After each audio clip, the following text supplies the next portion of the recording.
নমস্কার বন্ধুরা, আপনি যদি ইপিএফওর একজন সদস্য হন বা আপনার পরিবারের কেউ পেনশন পান,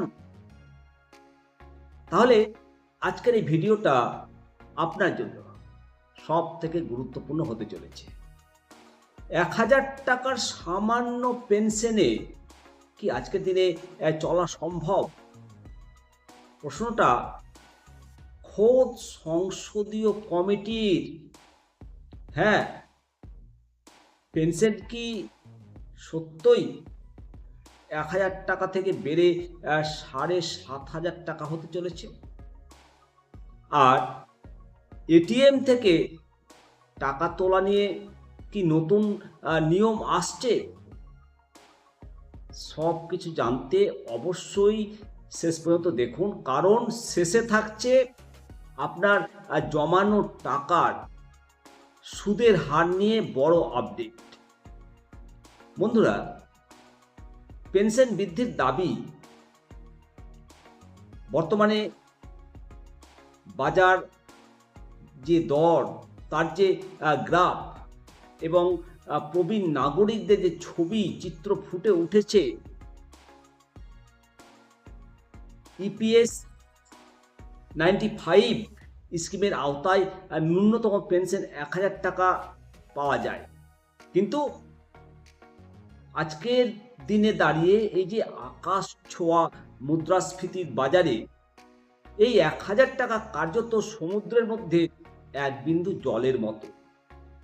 দীর্ঘদিন ধরে দাবি জানানো হচ্ছে এই ন্যূনতম পেনশন বাড়িয়ে 7,500 টাকা করার জন্য। শ্রম এবং কর্মসংস্থান মন্ত্রক বিষয়টি নিয়ে যথেষ্ট গুরুত্বর সাথে চিন্তা ভাবনা শুরু করেছে। কেন এই বৃদ্ধি প্রয়োজন? কারণ আজকের দিনে একজন প্রবীণ নাগরিকের ঔষধ এবং নিত্য প্রয়োজনীয় খাবারের খরচ মেটাতে প্রায় 1000 টাকা একেবারেই অপ্রতুল, নগণ্য টাকা। সংসদীয় কমিটিও কিন্তু পেনশনভোগীদের এই দাবির পক্ষে মত দিয়েছে। প্রযুক্তিগত পরিবর্তন এবং ইপিএফের সুবিধা নিয়ে বড় আপডেট এসছে বন্ধুরা। এটিএম মেশিনের এখন গ্রাহকদের যে অভিজ্ঞতা, সেই অভিজ্ঞতা আরও সহজ সরল হচ্ছে, একটা বড় বদল আসছে। ভাবুন তো,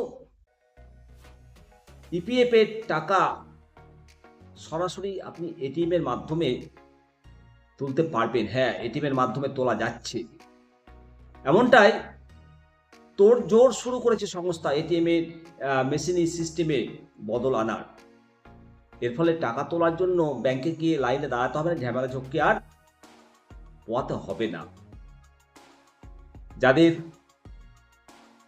ইপিএফ অ্যাকাউন্টটা নিষ্ক্রিয় হয়ে পড়ে আছে বা আধার কার্ড লিঙ্ক করতে সমস্যা হচ্ছে, আপনাদের জন্য চালু হয়েছে নতুন ই প্রাপ্তি পোর্টাল।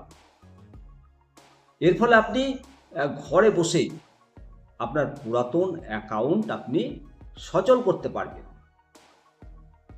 হ্যাঁ, সুদের হার এবং অর্থমন্ত্রকের সিদ্ধান্ত আপনাদেরকে জানাবো বলেছি।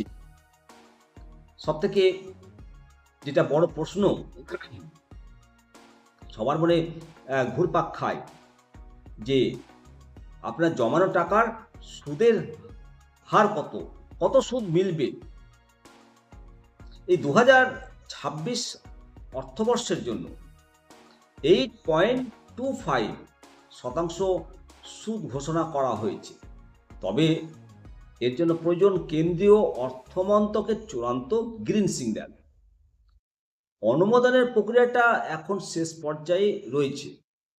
আশা করা যাচ্ছে খুব শীঘ্রই এই সুদের টাকা সরাসরি গ্রাহকদের অ্যাকাউন্টে ক্রেডিট করা শুরু হবে। তো বন্ধুরা, এই যে পেনশন বৃদ্ধি, এই নিয়ে আপনাদের কি মতামত? ১,০০০ টাকায় কি থাকবে? ১,০০০ টাকা পেনশন কি ৭,০০০ টাকা করা উচিত? অবশ্যই নিচে যে কমেন্ট সেকশন আছে সেখানে আপনার মূল্যবান মতামত অবশ্যই জানান। আর এই ধরনের লেটেস্ট আপডেট পেতে অবশ্যই নিত্য দর্শন চ্যানেলটাকে সাবস্ক্রাইব করবেন এবং ভিডিওটি ভালো লাগলে অবশ্যই আপনার পরিচিতদের মধ্যে শেয়ার করবেন।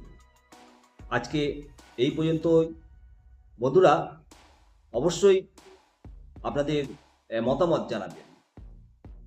নিত্য দর্শন চ্যানেল আবার ইপিএফ আপডেট নিয়ে হাজির হবে আপনাদের সামনে, এবং আপনাদের দাবি যথার্থ, এটা আমরা সবসময় দাবি জানাই সরকারকে।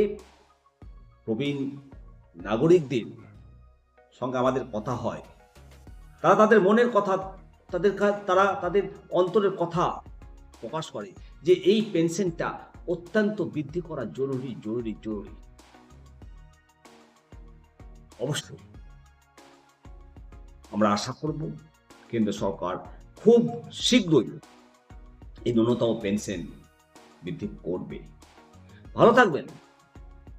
চলুন সবাই মিলে বলি জয় হিন্দ, বন্দে মাতরম, ভারত মাতা কি জয়।